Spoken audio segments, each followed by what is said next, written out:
Ես կաշխատեմ շատ կարճ արձագանքել պարոն Մանուկյանին, ուրեմն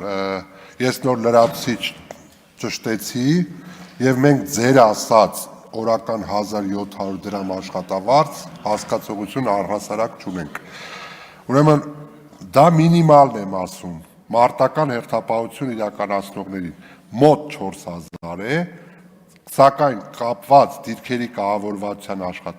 վիճակից նաև դրա վրա ավելանում է գումար։ Այսինքն առնվազն ստանում է աշխատավարձ,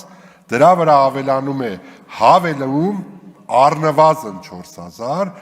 եւ նաև դիրքերի վիճակից ելնելով նաև որոշակի գումար։ Ես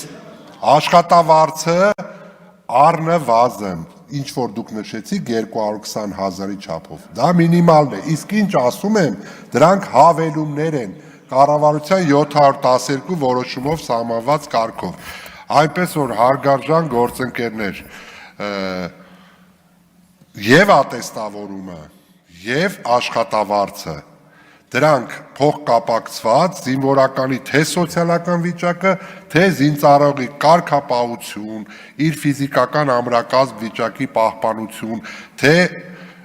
սպառազինությունից ռազմական տեխնիկայից օգտվելու կանոնների իմացություն, ամբողջությամբ միայն դրականին են միտված։ Իսկ պարոն Մանուկյան, ձեր բերած օրինակը, որ դիպուկահարը Շարայինից կտրվել է, Շարայինը դա հենց զինվորական կեցվածքին մեր ցանկալի զինվորին հասնելու համար իրականացվող դա մի միջոցառում է եւ շատ զինվորականներ էլ ովքեր ունեն որոշակի առողջական խնդիրներ, ես անձամբ եմ տեսել, ովքեր Շարայինին մասնակցել եւ գերազանց են հանձնել։ Ընդամենը պետք է ջանալ, ընդամենը պետք է չարչարվել եւ այդ աշխատավարձին հավելում որպես ստանալ նաև այլ գումարներ, ինչպես նաև ատեստավորվելու պարագայում ես ուղղակի մի թիվ հնչեցնեմ,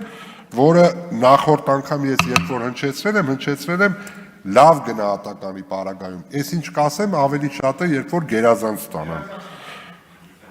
Ես ասեմ լավը, որը այս պայն հստակ կարող եմ ասել, 9 խմբի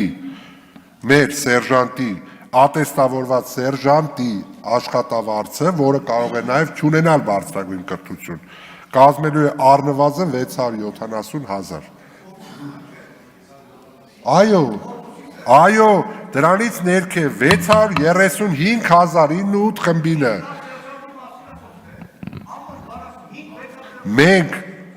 լավ ատեստավորված ամենացածր սերժանտի աշխատավարձը լավ լինելու է մոտ 490,000։ Կարծում եմ սա